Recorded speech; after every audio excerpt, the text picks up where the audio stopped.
All right, I'm doing a quick mic check. And people hear me? I can hear you, Gemma. Hi. Hi, Grandad. Got people from England here. That's great. I'm waiting a little bit longer just to see for more people to filter in. I had a lot of people tell me they were going to be here, so I'm hoping it just means that they're kind of late to the party. But we can hear you too, Gemma.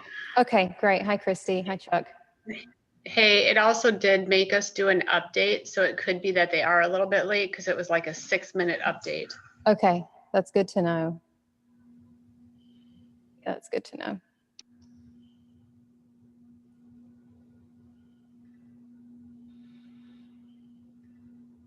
All right, good that the lapel mic is working.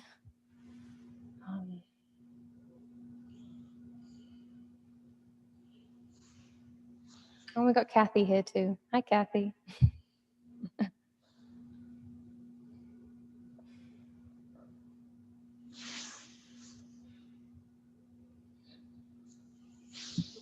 You might get my kitty every now and then too. You never know. Okay, that's great. As long as I'll mute. As long as they listen and that they're quiet, that'll be good. Okay, we'll give it. Yeah, it's 5 more minutes still, so we'll give it a little bit longer. I had a few professors that said they were going to join in, and hopefully students. I sent out a giant email to the entire School of Art and Design, so we can't have nobody show up to this. That'd be really sad. You still have time unless there's a 5-minute delay between the UK and the US. Okay. Thanks for staying up. What is it, like almost? Oh, it's not past my bedtime yet. Oh, okay. But Nana's in bed? It's like 20 to 12 here. Okay.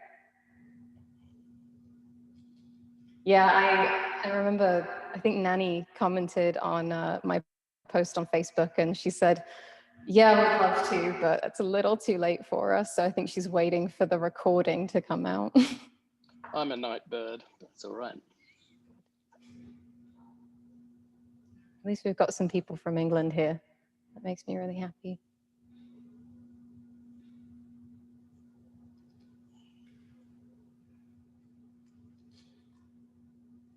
Yeah, and I think my mum is going to join in, and Laura and Robbie who are going to come as well. So hopefully people just haven't forgotten. Is there something good on the TV tonight? There's never anything good on the TV. Absolutely. And with streaming, you can watch it whenever you want. So it's not really, and if you can't, then you can record it usually. So it's not really an excuse, is it? With everything being on demand these days. Oh, and Tom's here. Okay, I have one professor here. That's good. Oh, and Andrew.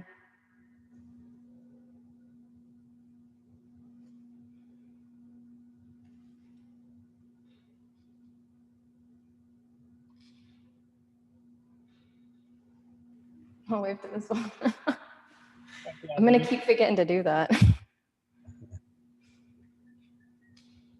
Right now, I'm just concerned with people arriving, so I'm staring at my laptop. Thank you, Andrew, by the way, for teaching me how to use this Rover setup. You're most welcome. Oh. Made a big difference. I think it makes me a little bit skinnier. I think that it like squeezes me this way, so I think I'm a little bit skinnier on here than what I'm seeing on the display. So it's not doing a lot for me. You even got a $600 camera.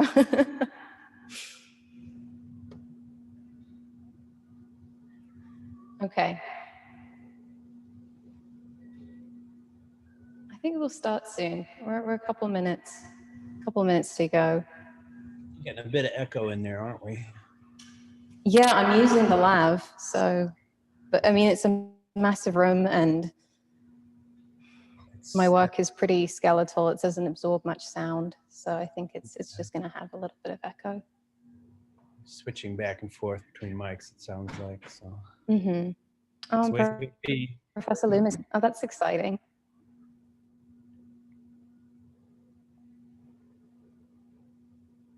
Okay. Well, I think we'll just get started and we'll wait for people to drift in. So now I have to remember this one. All right. So one thing I am going to ask is that while I'm giving the talk, that you just put yourselves on mute. Now that I know the sound is working and the video is working, yeah, if you could just put yourself on mute, then that would be fantastic. I'm super nervous, so I'm trying to minimize the amount of distractions that I'm having. And I'm super happy to see that Professor Lim's here, because we didn't get to read a poem at the beginning of my critique on Monday for senior seminar because my family came to observe my critique. And so then we had to make 4 shifts of students as opposed to just 3. So we had to kind of hasten things and we didn't have time for a poem. So I'm actually going to start with a poem. And I chose one by Maggie Nelson, who is a New York poet.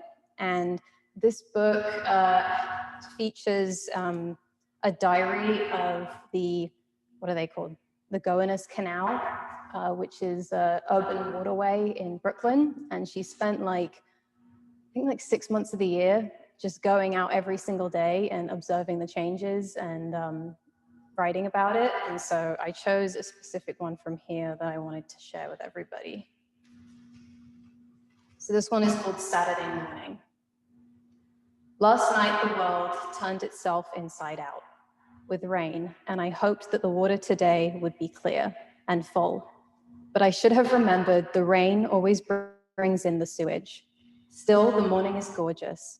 A solitary gull keeps watch over the water, the current pulling away from the harbor. Pale lavender slicks moves slowly up the surface like horizontal ghosts. The garden has peaked, the flowers sagging like hoses out of their cement enclosures. Only the petunias are crawling up the barbed wire.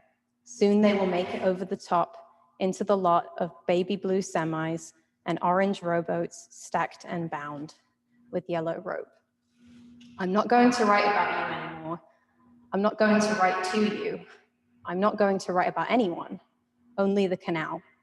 Over the years, it has been every color, a glossy black slick, a greasy chocolate, a frightening froth of white and violet. It has become home to piles of tires, oil fires, suitcases full of chopped up bodies. It didn't ask for that. It didn't ask for anything. It's not even angry. It's green and has come to live. So that is Maggie Nelson. And that's from a book titled Something Bright Than Holes, which was a piece that I actually, it's a book that I actually made a piece on last year. So it's been with me for a while, and it's exciting that I actually get to share it. So I want to thank everyone for coming. This is it's kind of unprecedented, not just the artist talk, most BFA students don't do them, but also having to do it online. This is really strange, not having people in front of me. And in some ways it's better because my nerves are kind of protected in this empty gallery. And so I get to, at least for a while, forget that you're there, but I always know that you are. So in some strange way, I'm kind of talking to myself, which is what I do in the studio anyway. So hopefully that ends up crossing over pretty well. And so it's been quite stressful to figure out how I wanted to structure the talk, because I'm realizing that most of the people that are joining in on it haven't actually gotten to see the show in person. A very small percentage of students and faculty have been able to experience the work. And so not only am I really referencing work that people kind of already have knowledge about, instead I'm already kind of introducing you to the work on the fly. And so the way that I've structured my presentation, it's a PowerPoint presentation, and I've documented the entire space and edited all the pictures, and I've done it in a way so it goes clockwise around the room. And I've tried to kind of focus in on each specific piece and provide different angles.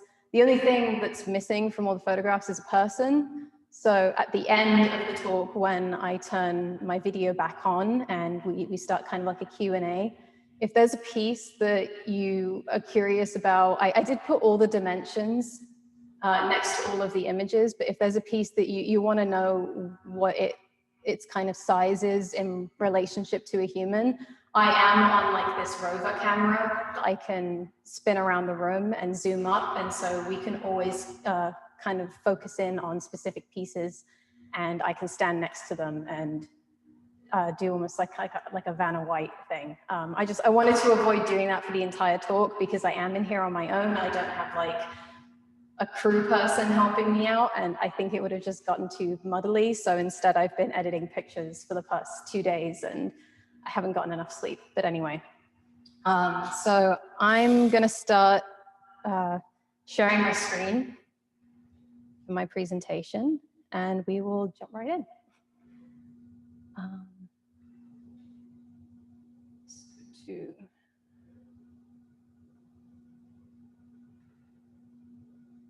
Okay.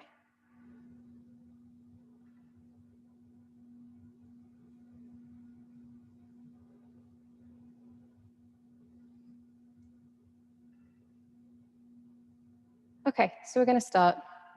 So usually with an artist talk, you would have someone introduce the artist, but I'm going to introduce myself. I'm not going to name off my accolades. Sometimes people do that, but I'll just say my name is Gemma Weston, or Gemma Schlotthauer.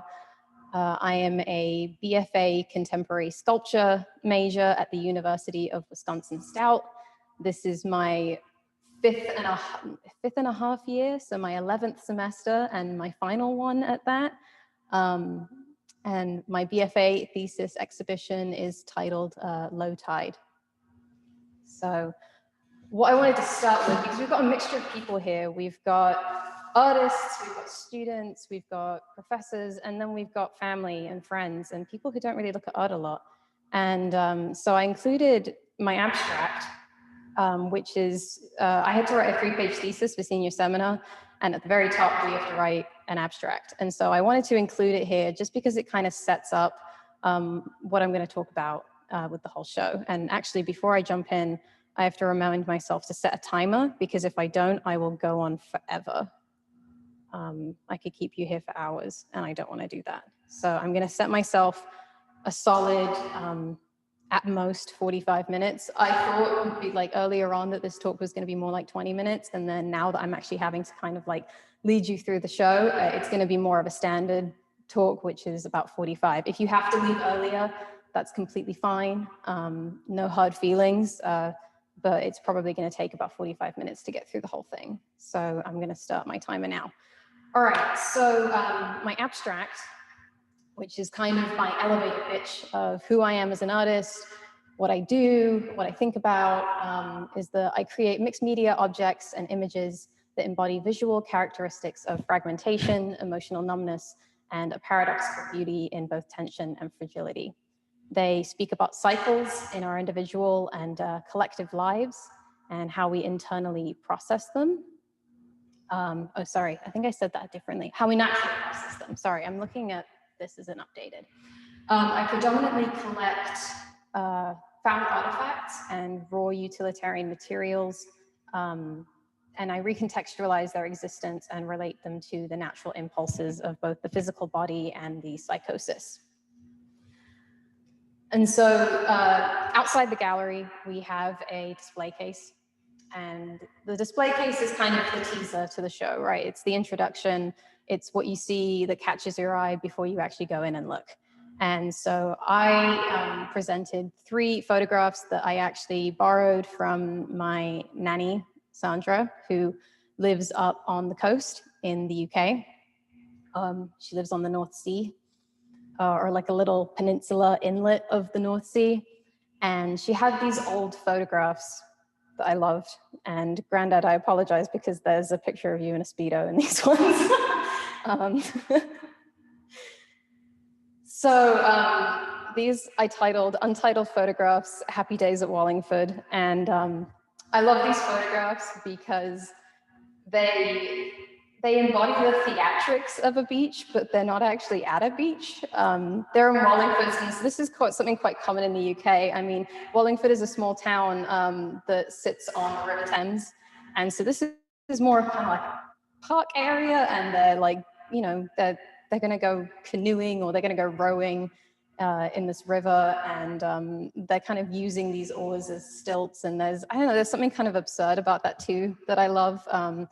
I love the rawness of the bodies in the photographs, and the exposure, the overexposure of the bodies in them, and then also just the fact that they're using these really practical tools in kind of a playful and theatrical way. And so I thought that they set up my show really nicely, because I have kind of all the stilty things in my show, and then I also have just a crazy amount of kind of like absurdity embedded in the objects and the way that I treat them. And so, yeah, I just thought that they were kind of a nice introduction. And they're mounted on a high density, like construction grade insulation foam, which is also a recurring material in my pieces. And so as you walk into the gallery, there's kind of this like central altarpiece of old deck boards. And this is kind of the first piece that you see as you walk into the gallery. It's titled Ribs, and it features 7 20-year-old deck boards that I basically stripped off of our old deck at home this summer.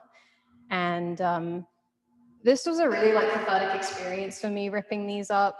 They're about 14 feet long, and this deck has been kind of an eyesore at our house for a long time. The last time it was probably like done up was when my mom got remarried, and we had the wedding ceremony on the deck. And after that, I mean, to speak candidly, the marriage didn't go great after that anyway. And as the marriage kind of fell apart, so did the deck. And it became this kind of cage for animals that lived underneath it, and nothing really happened on top of it. And so that's why I titled it Ribs, because it made me think of like something protective and something really bare. And I don't know, there's also something kind of human about them, and the way that they're leaning and resting. And in a later image that I'll show, they actually bow quite a bit, so they do look just exhausted. And yeah, so these, like a lot of my work, these artifacts come from a place of kind of trauma or pain, and it was up to me to kind of renovate this deck. My mom had been asking me to kind of do different fixes around the house the whole summer, and we were in quarantine, and so she would be working inside on conference calls, and I would just be like outside by myself. And I had listened through all my music at that point because we'd been in quarantine for like 4 months. And so I would just like spend time like 8 hours outside alone, not listening to any music, alone with my thoughts. And I was quite depressed this summer, so it wasn't always a great time. And so I think what's common in all of these works is they kind of arise out of a place of pain. And I think that that's quite relatable to how we're all feeling right now. But what I hope is that through recontextualizing these objects and finding a new life for them, that means that there's a sense of hope for what's to come. And the boards are cushioned with insulation foam on the bottom, just to kind of give that sense of care and protection. And yeah, so I'll go through slowly some images of these.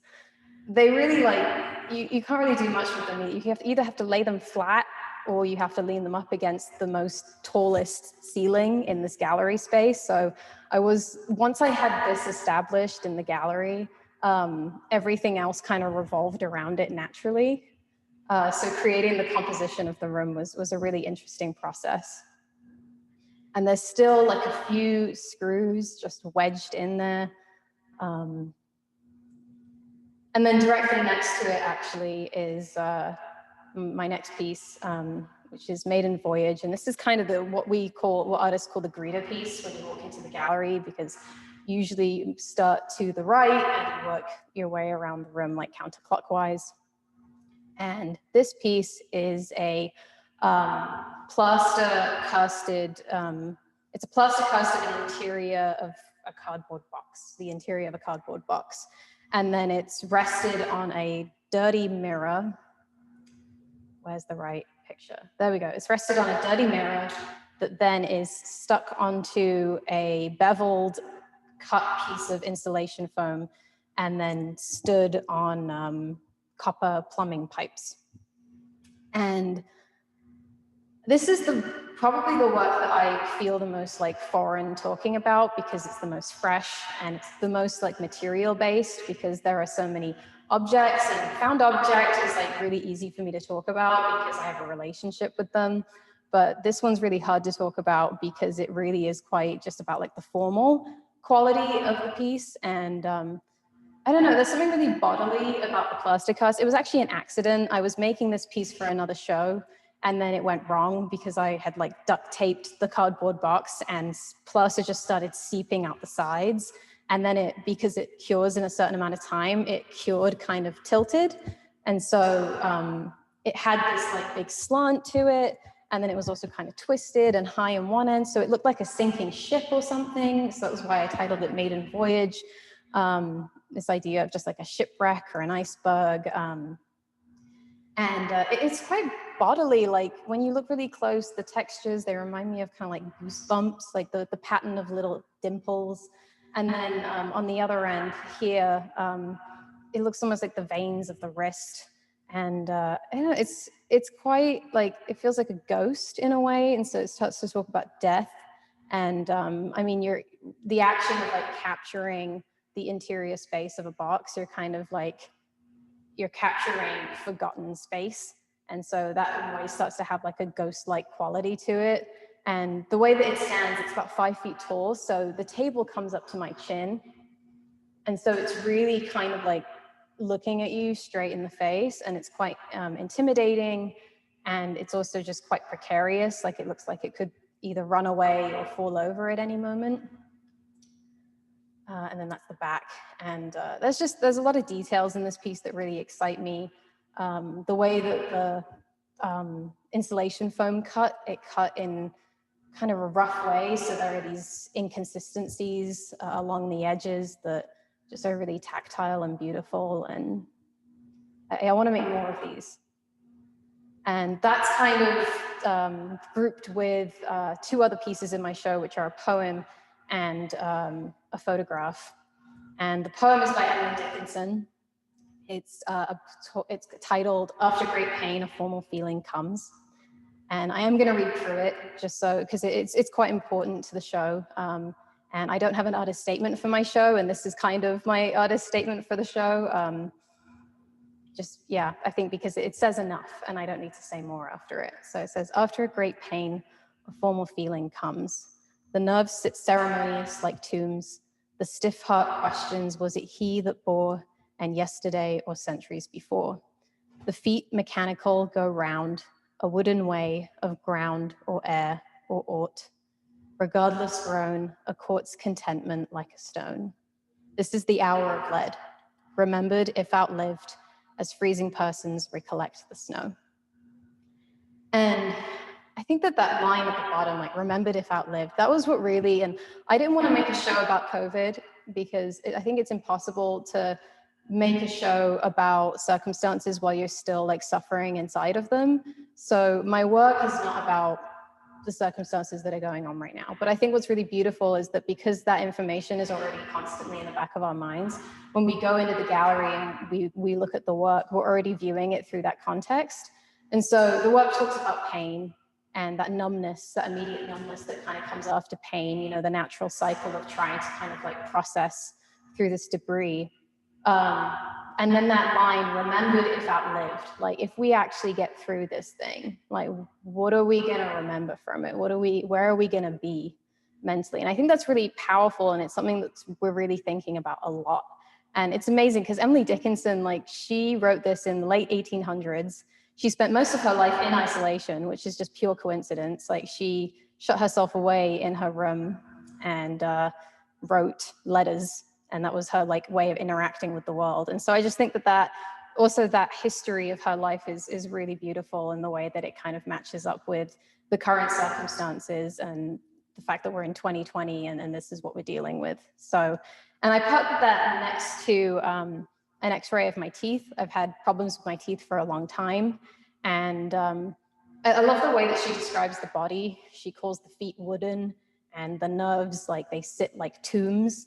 And I think that it goes back to our bodies being made of like matter and material. And I talk about the landscape a lot in my work, and how our bodies are kind of composed as really similar things as the landscape. And I wanted to readdress a part of my thesis where I made a mistake earlier this week and called the body mechanical. And I don't want to do that in a way that is like that I actually believe that. Instead, what I think is that when we're in times of turmoil, I think that we find comfort in thinking that our body is mechanical because we're trying to understand it. Like our natural instinct is to try and kind of like categorize ourselves into systems of parts and localize where the pain is coming from. And so with these teeth that I had, they were growing in the wrong direction, these wisdom teeth, and were causing me a huge amount of pain. And my doctor kept saying, well, if you lie down, the blood rushes to your head more, and that's why you would experience more pain at night. And while I believe that like pain does usually arise from, you know, certain parts of our body functioning in a certain way, I think that there also is just this really like non-comprehensible quality to humans. Like there is something about us that is just like completely out of the realm of our understanding and beyond logic. And sometimes I think that that's where like poetics come out of, I suppose. So yeah. And so this piece is titled Sleep Well Beast. I kind of refer to myself as the beast. And it's a digital print on photo luster in a shadow box in the gallery. And it's quite small and it's mouth height. Just checking the time. Okay, I'm only at 15 minutes, that's good. So then as you kind of navigate around the boards into the back of the gallery, there are these two pieces that occupy that one stretch of wall, and one of them is called Low Tide, and the other one is titled G, and I'll talk about them individually. I just wanted to kind of note here that there's meant to be kind of a tension between them. There is definitely kind of a relationship here between the works. The first one, High Tide, is a Victoria's Secret mesh lingerie teddy cast into epoxy resin in a drawer made of poplar. And then there is a salvaged drawer slide that's coated in ash and rust and adhered to the front to kind of infer that this drawer is kind of like supposed to be used functionally, but because it's coated in rust, it no longer has that option anymore. It no longer has that function. So there's like a loss of purpose, I suppose, which is quite melancholy and also quite self-deprecating in a way. And this lingerie piece was actually the first piece of lingerie I ever bought myself. I bought it when I was 18.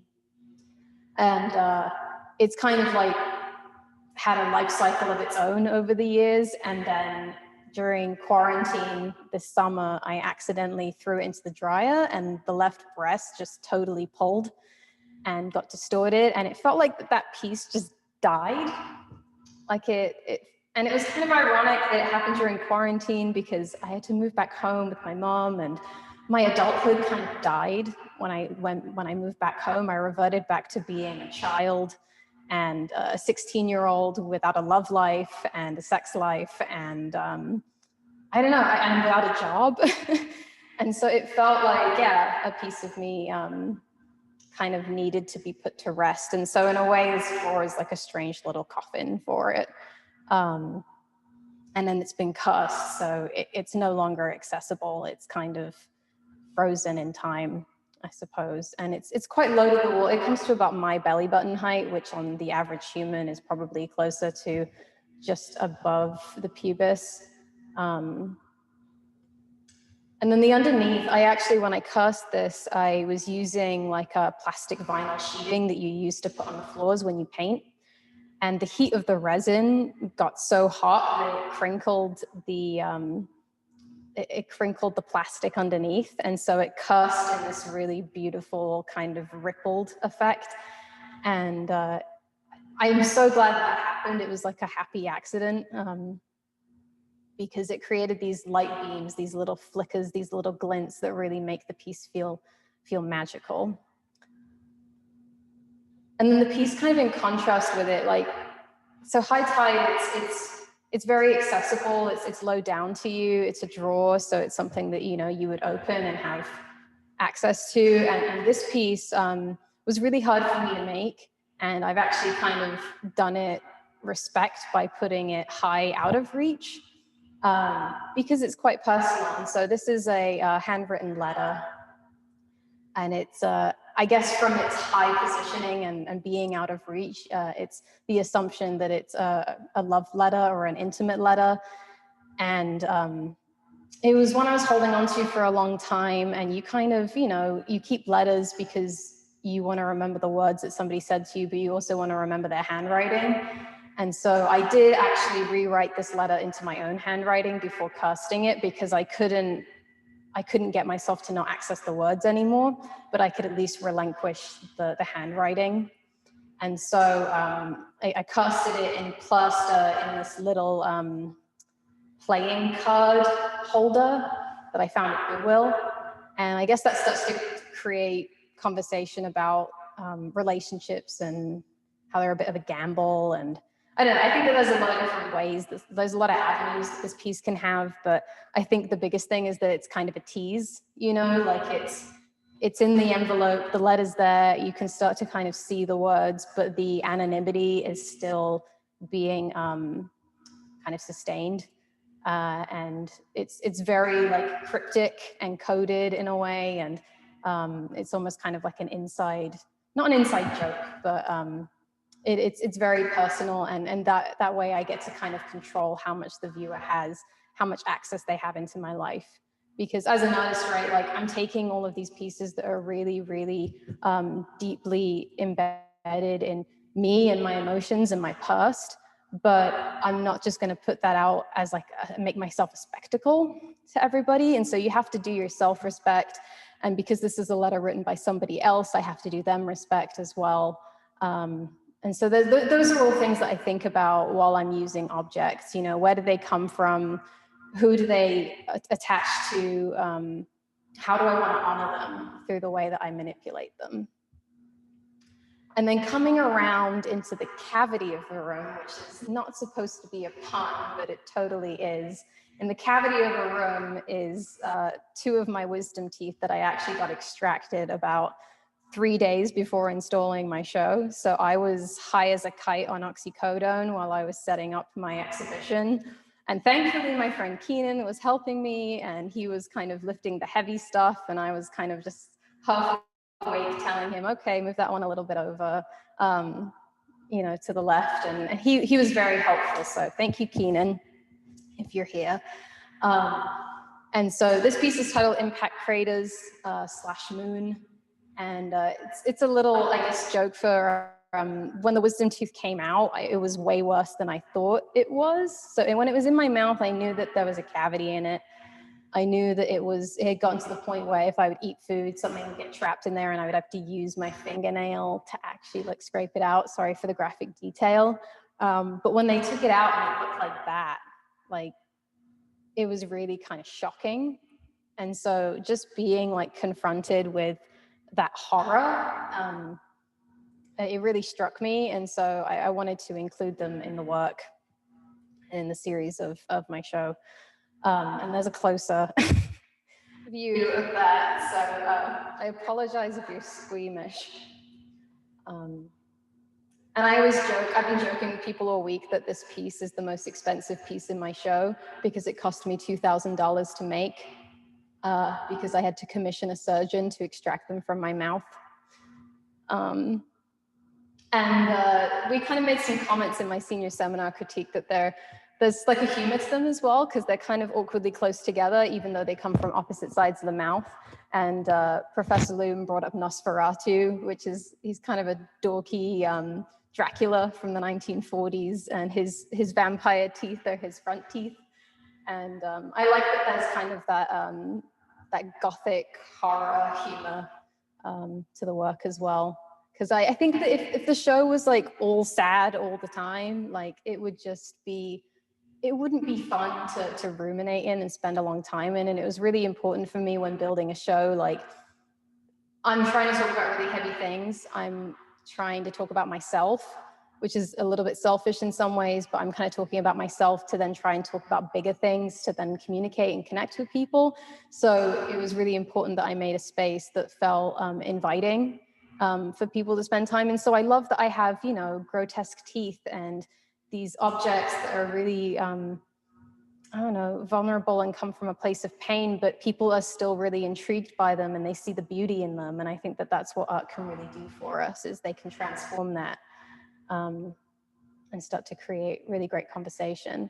And so then circling around to the opposite side of the room, there's this kind of partnered piece of these series of 3 drawings with these 2 drying racks. And the drawings themselves are actually the screws that are on the drying rack when I first pulled them out of the deck. They are from the deck boards. And I set them in a container to be resourceful and not lose all of them underneath the deck. And then I forgot about them, and they sat outside for about 13 days and collected rainwater in the middle of June or July. And so they just became like super rusty and orange. And so I made almost kind of like a form of sheet music. I laid them all out to dry. And when I pulled them away, I thought it was going to make like a perfect outline of a screw. I don't know why I was so naive in thinking that that was going to happen. But instead it made these weird kind of puddly music notes. And so it looks kind of like, I don't know, it kind of looks like an archaic language. I like the idea that it could be a form of like sheet music, that I'm making music as I'm making these drawings. And I framed them in hickory. And I don't know, there's that smoky connotation to hickory that I think partners really well with kind of the rustiness of the screws. And then the screws are all kind of laid out on these vintage, well, quote unquote, that it's designed off of a vintage drying rack, but I made them in the process lab. But I was completely drawn to these specific drying racks. And so I set myself out saying, I'm going to make them.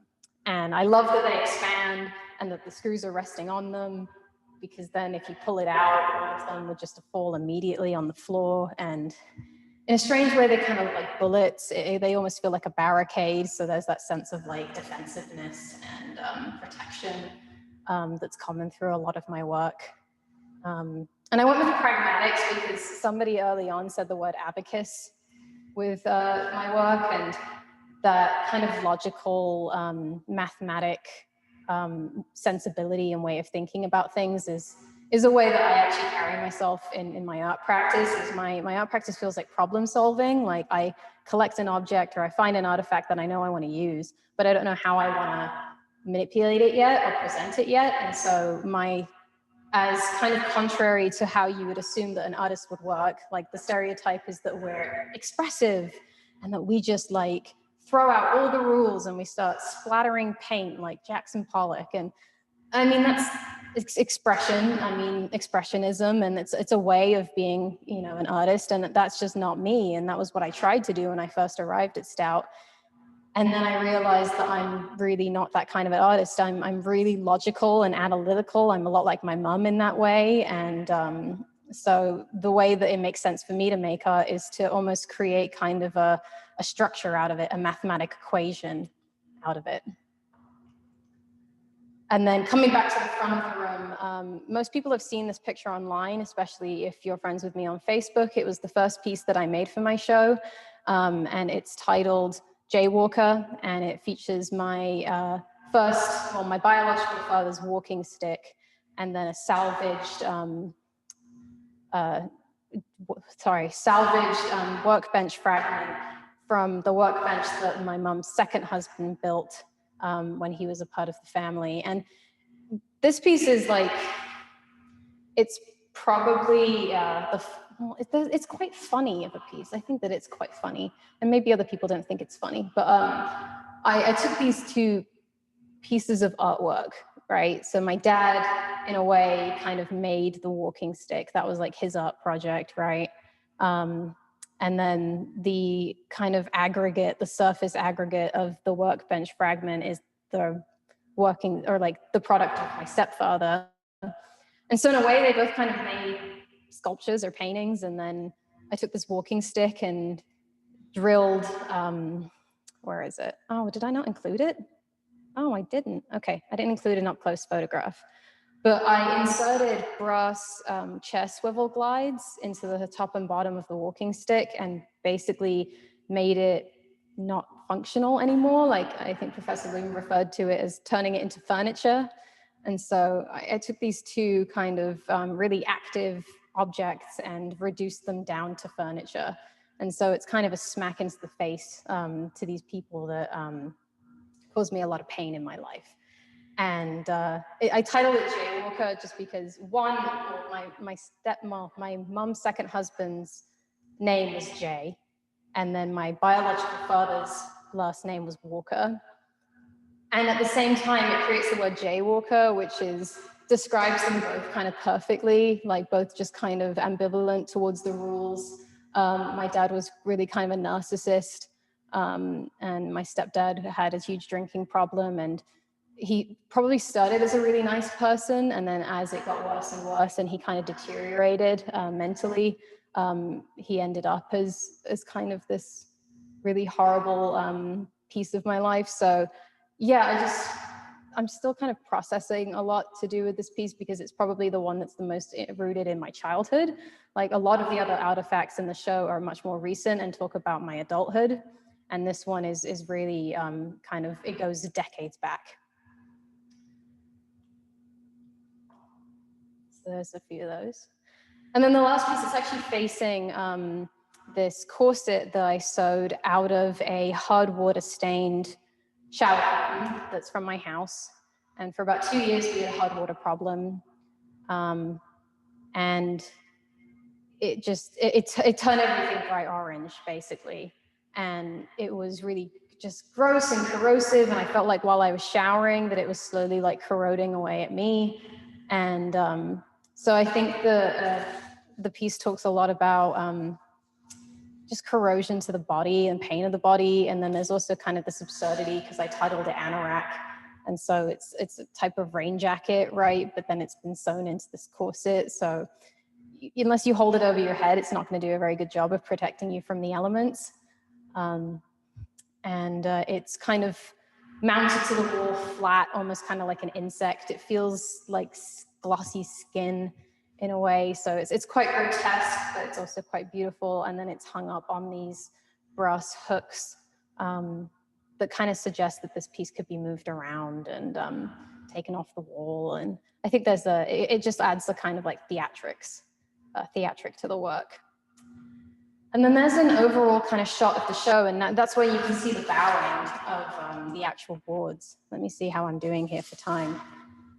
Oh, great, 30 minutes. Okay, so I'm gonna finish with, well, I'm not gonna finish. I'm gonna read this bit, which is the last paragraph from my thesis that I had to write for my class, and it kind of talks about where I'm going after this show. So it says, I want this process of reflection, analysis, and making to keep me actively thinking about the objects we hold onto, the memories they store, and the role that they have in a new life.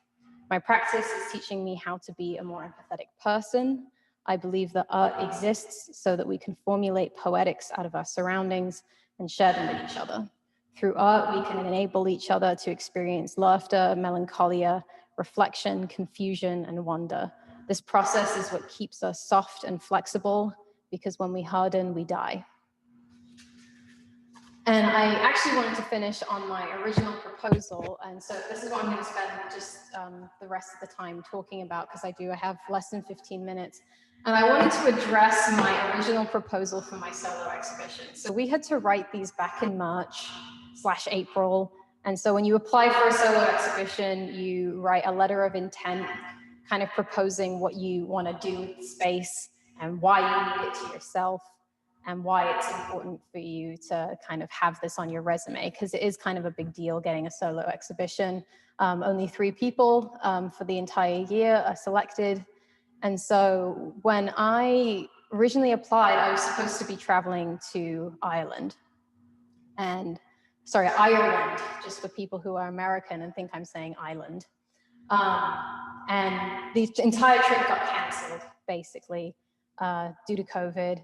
And that was when my work just completely changed. And I spent months stressing out because I thought that I had lost my role, I'd lost my thesis, I had lost, my inspiration. And I was so adamant on going back to a place that felt so familiar to me because I don't really have a lot of access to the UK. I get to go back maybe once every other year, and usually in the winter, which it's beautiful in its own right, but it is a bit cold. So it's sometimes difficult to go out and appreciate the beauty of the nature in the UK.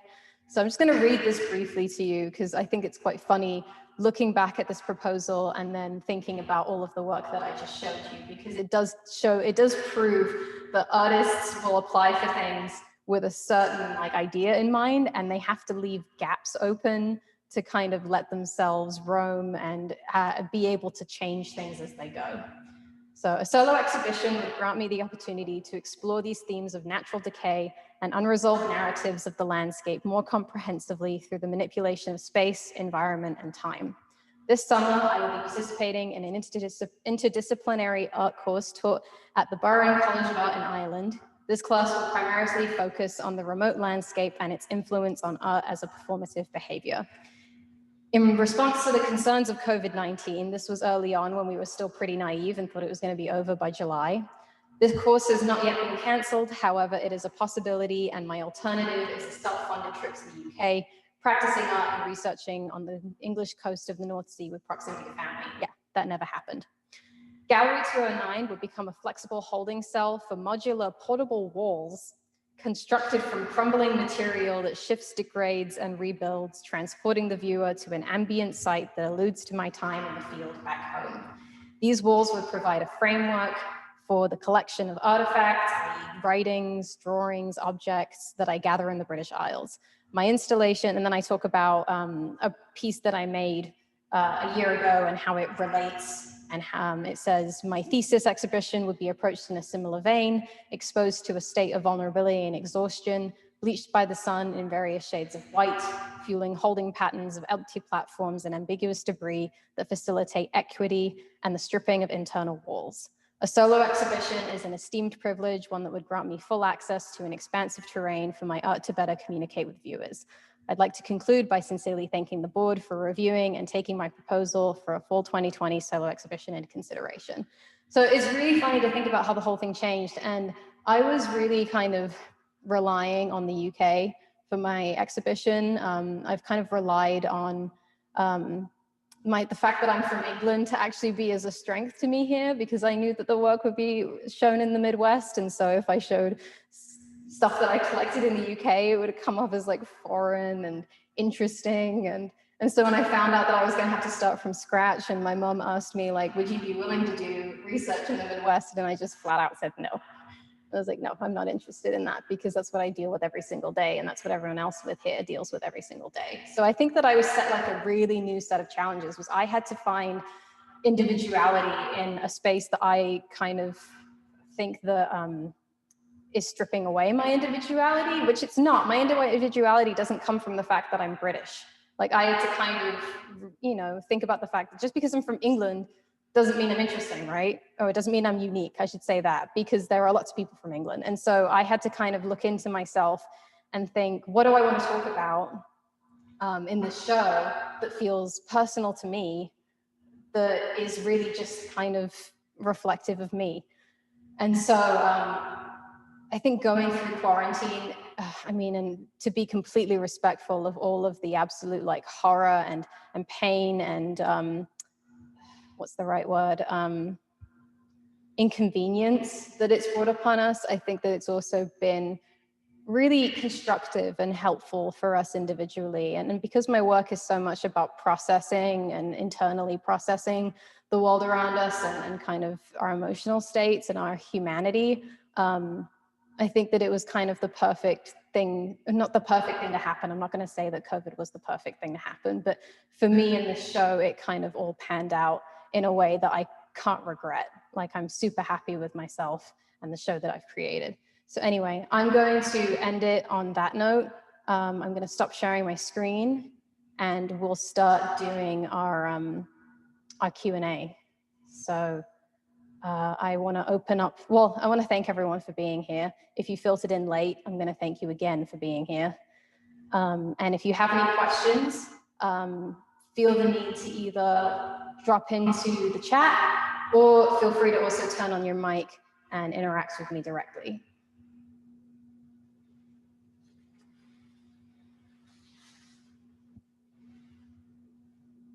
Anyone have questions? It can be about me, the work, my process. I mean, pretty much, it's pretty much, there are no stupid questions. Let me just put it that way. Every question is valid.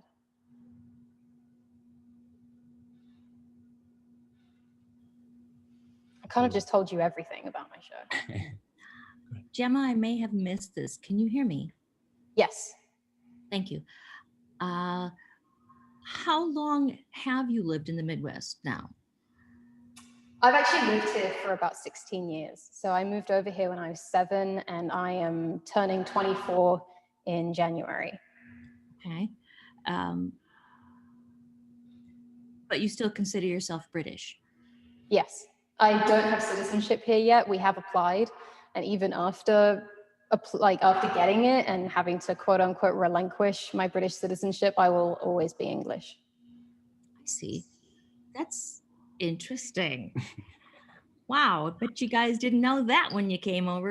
No, we didn't. And it's kind of a strange compromise too, because I don't think I'm not completely British either, because when I go home, I feel like a tourist. I feel like an imposter. Oh, sorry, I should be facing over here. I feel like an imposter when I'm back in the UK because I know I sound funny to them now because I've been strangely brainwashed over here as well. And so my voice fluctuates from, right now I'm alone in a gallery and I'm speaking professionally. And I find that when I'm speaking professionally, I'm a lot more English. But if I'm around my friends and I'm being casual, like I learned slang here growing up. And so it sounds weird when I kind of speak in a Midwestern way, but in a British accent. And so when I'm around other people and I'm talking casually, I tend to sound more American. And then I also think that just because I've grown up and been in school here, like my culture is, well, my more immediate culture is American. And so I know I don't act like stereotypically that most English people do. But I think that it's a really interesting thing to talk about because I don't think that it's not binary, it's not one or the other, it's individualism. And so finding your identity is very important. Oh, and I mean, I've actually talked a lot with other like immigrants and their problem with identity crisis growing up as an adolescent when they moved, and especially to the US and to the Midwest, where a lot of people here growing up haven't traveled a lot outside of other areas. And so growing up, you're under a lot of scrutiny. It's either, for me, coming from England, it was either like, wow, that's so cool. Why did you come here? Or it's, oh, she's faking it. Or it's, they start to kind of like define you based on it. So then it's really hard for you to find yourself because you're constantly kind of under the spotlight. I see. Thank you. Yeah. I think perhaps it's because perhaps the reason that you seem like a tourist when you go back to Britain is because you can say Ireland.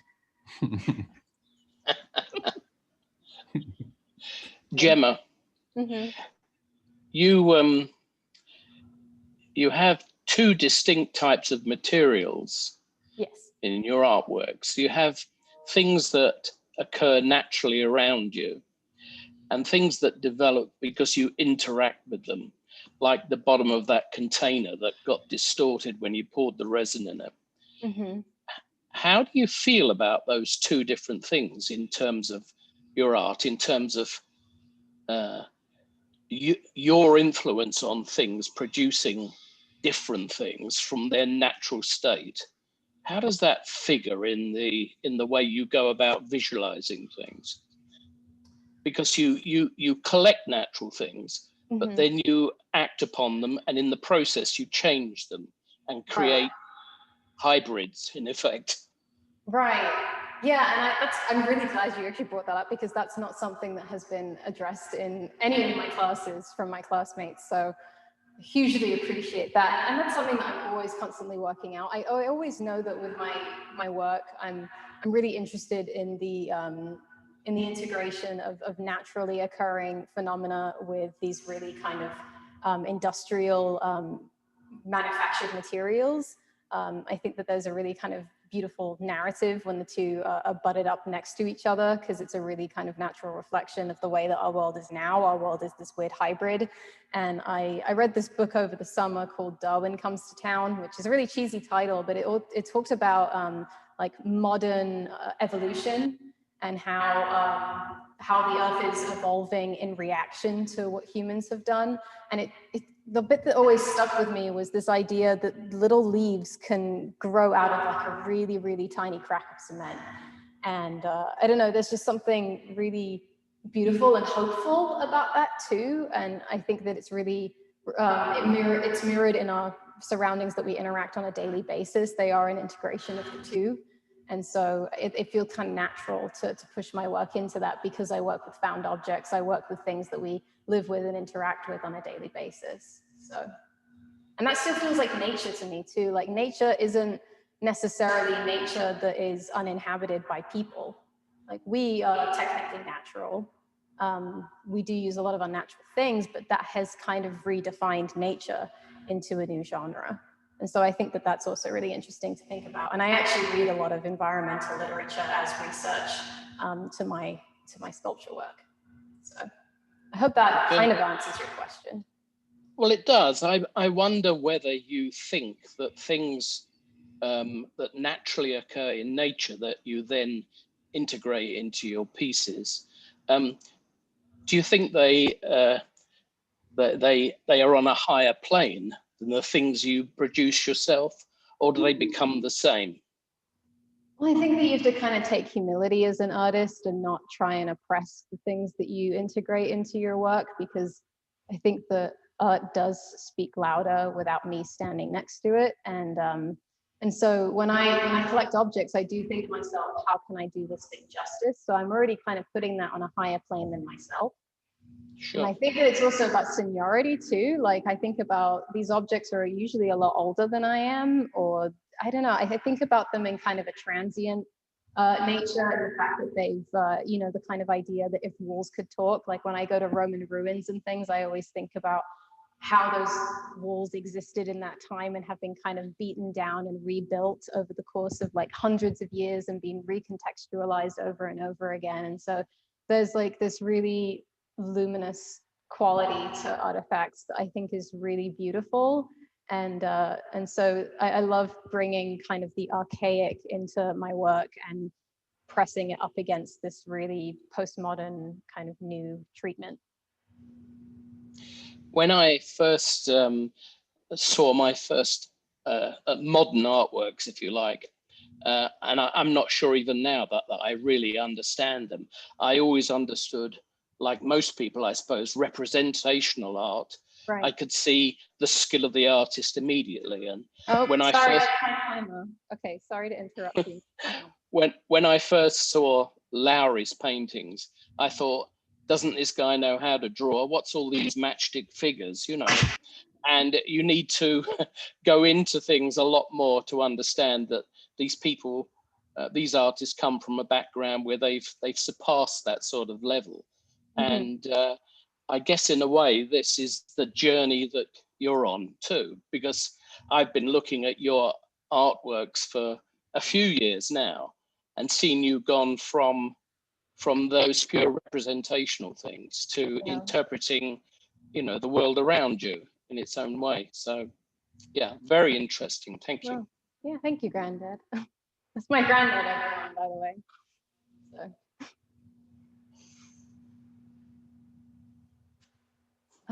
A lot of my work is very personal and intimate. How does it feel to open up aspects of your life to publicity? Do you struggle with how much to lay bare or not, as it were? That's a really good question. It's one that I bring up a lot with myself. When I was in like middle school and high school, I think I just kind of badgered people with my life because I was going through a lot of really hard things at home when I was younger, and so I had no filter. And so I think that I shared too much growing up, and then as I've grown up, I've fought with the idea of, if I'm holding back more, am I censoring myself? Shouldn't I be more candid? But I think I learned that it was not about whether, because I kept saying as an excuse, like, I don't care what people say about me. I don't care what people think about me. So why would I care what I say? But I found that over the years, it's more about like protecting myself. And I think that it's really important, just even if you haven't gone through like what you would consider trauma, right? It's really important to just hold certain things to you that are only for you. And so it is something I think about a lot, because I put these really vulnerable things on display, and some of them bleed in from my personal life into my professional life. And that's where like art gets really muddled, right? Because there is no separation of church and state with my practice. Like my private life feels like my work life sometimes, and vice versa. And all of it kind of integrates into the way that I think about artwork. So yeah, I think that that's just a great question, and I think that it's something that I kind of tackle piece by piece. And some pieces I don't feel personal towards whatsoever. Like for example, the screws and the boards. I mean, they come from a place of really raw vulnerability, but when you put it in front of a viewer that doesn't know that history, you're kind of giving them a really surface level. So I don't think twice about whether I feel comfortable putting those in my show, because to the eye, they are really kind of removed from emotion. They're really stripped bare, and they're just boards and they're just screws, and they're really kind of universal. But then the letter, right? The letter's obviously really specific, and it's got my initial on it.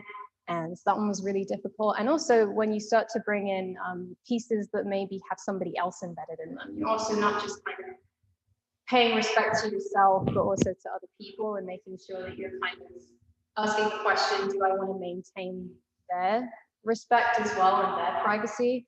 And with the jaywalker piece, with the walking stick and the board fragment, like, because those are two people that have been out of my life for a very long time, they felt like I only really had to ask about whether I was okay with it, as opposed to whether I was doing them right. Like, they didn't really do me right, those people, when I was younger. And so I think that it just goes one by one. Like, that's how I kind of go through a process of thinking about where these artifacts are coming from, and what I am saying by putting them in the show, and how much the average viewer can actually decode from it if I wasn't there telling them the stories. So yeah, thank you. That's a really good question. Oh, great. Yeah, that's good. I didn't know whether yeah, that's awesome. I think most people here haven't seen the work. So I really hope that I was able to kind of create a simulation. I was going to do videography, and then I realized how much freaking work goes into editing video. And I was up till 6 a.m. on Wednesday night editing photos, because my show's only up for 4 days. Like, that is really stressful. And I know in our school, it's a way to kind of maintain equity, and so that students each get the same amount of time for their work to be seen.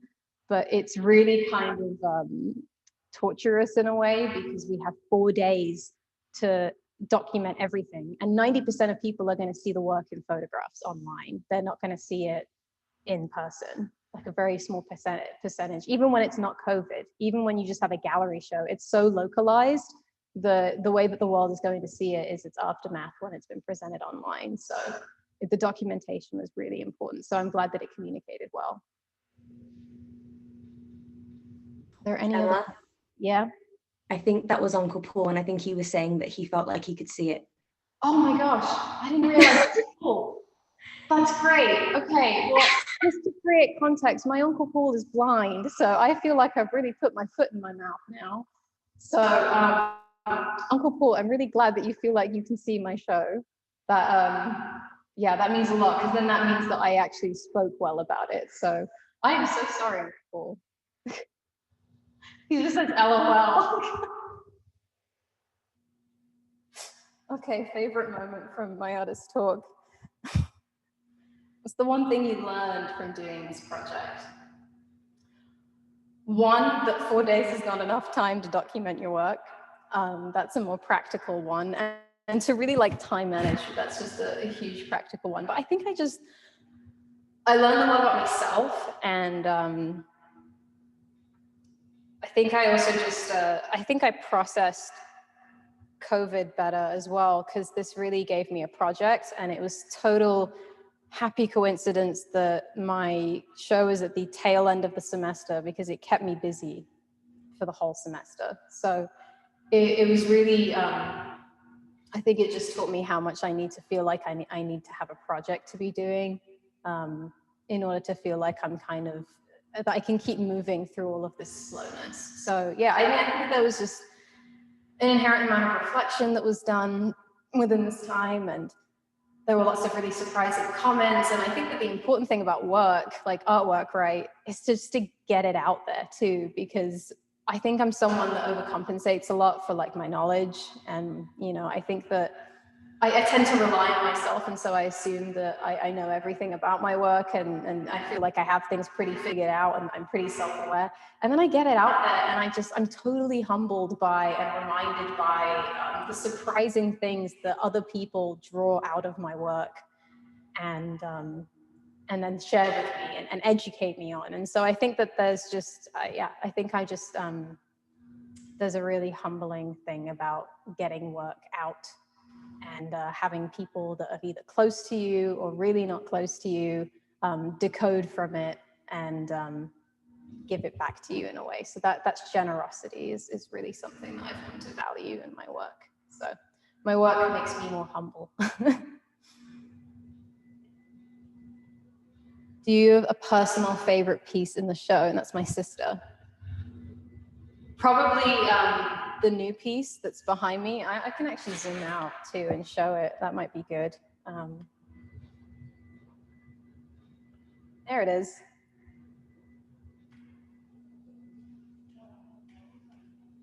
Oh, that's the wrong way. Now you can see all my stuff. The illusion is shattered. Come on. Oh, bloody hell. This isn't going to work, is it? You may just have to move the whole unit. I know. Oh, there we go. I got it. Okay. That piece is my favorite. And I think that for me, it's because I'm not seeing all of the work at once. Like, other people experience the show like as a whole, and I still see this show as kind of a system of parts because all of my pieces have been staggered in the way that they've been made. And so I don't want to say that like I don't appreciate the things that I made that are older, but I think that I've had a lot of time to sit with them. And this one's really exciting to me, partially because I don't understand it. Like, I don't know whether I mentioned in the beginning, but I switched from graphic design to sculpture, and I chose sculpture because I didn't feel like I got it. Like, it didn't feel like kind of immediately accomplishable to me. I struggled with it for a really long time.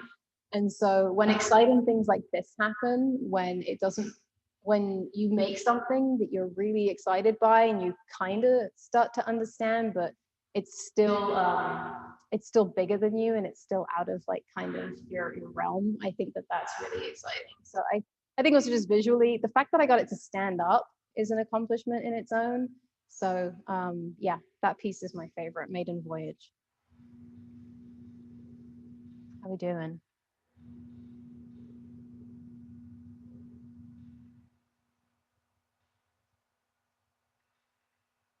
Do we have more questions, or are we pretty much good? I don't know. Just for fun, could you just swing us around to see the whole space? Now you're really testing me, Andrew. I know. Well, true. I doubt it'll zoom that far, but it might pan that far. You might just have to roll these. As far as I can pan out. I mean, I can go up. There we go. So now I can kind of, and everything's back to front. That's the problem, is you guys are seeing everything backwards. So no, we're not. The other way. Okay. So, oh my God. There we go. It's hard because it flattens everything. Like, the space looks tiny on this. It does. Like, still, it's nice to see it. It kind of compresses everything, but, and then there's, the only piece that you might not be able to see is, oh, and there's a battery pack. That's probably on the cart. Yeah. And then You might be able to see. Oh, and then there's the anorak piece. So, and then if we, oh, and then that's as far as it goes. So now I have to come around all the other way.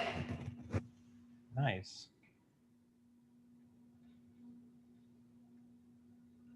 Yeah, and the boards here, let me go up on the boards so that you can see. Like they pretty much touch the ceiling. Wow. I mean, I think the ceiling is 15 feet tall and the boards are 14 feet, so they do have to lean. Oh. And we're back to me again.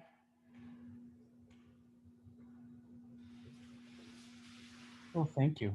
Yeah.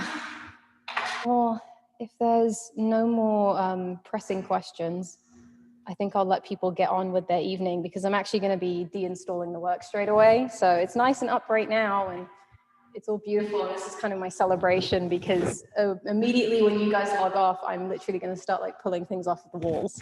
So my show's going to die in about 5 minutes. Gemma, the ripboard in the middle with the gold leaf, you know, with a little bit of separation from the group to the one side and further separation from the other, is that representative of anything or just randomness? Oh, I wouldn't say that anything's randomness. I think that there wasn't like strict intent in the gold leaf. The gold leaf was actually started as an experiment, and I left it out to kind of weather for a while. And I think that it kind of just suggests this luminosity and reflectiveness and I don't know, the metallic quality that's kind of in a lot of my work that makes it feel sparkly and shiny. I think that that is really important. And so it kind of dressed up one of the boards, and I'm glad that it's only on one because I think just compositionally it also creates a bit of a focal point.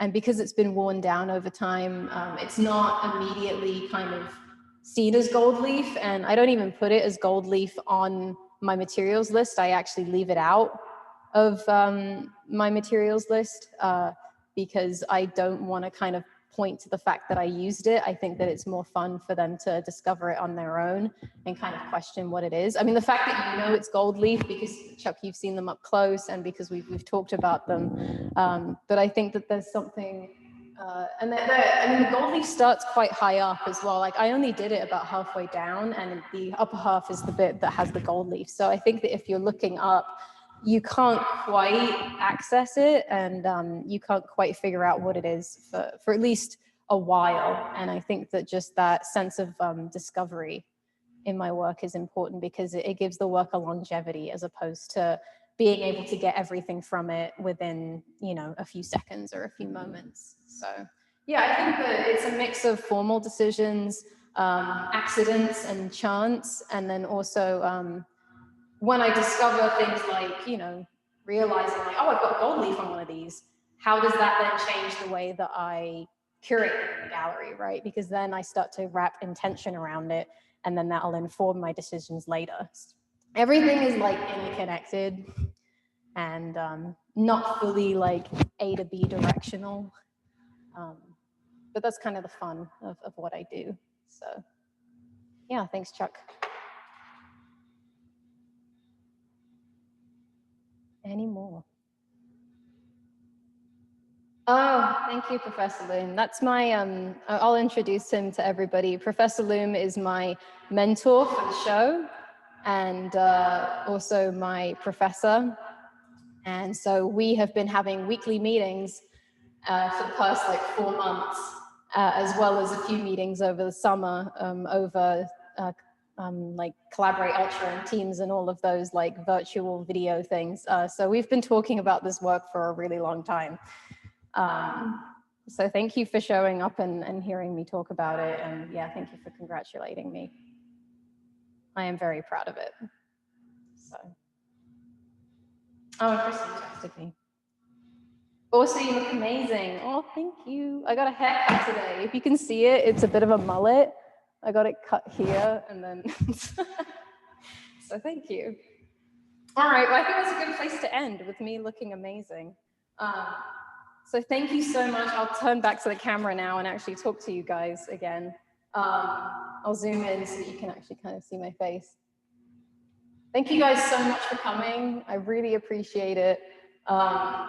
It's really, I don't know, scary doing something like this, but I wanted to be able to practice talking about my work because artist talks are things that you're sometimes asked to do if you have like a solo exhibition.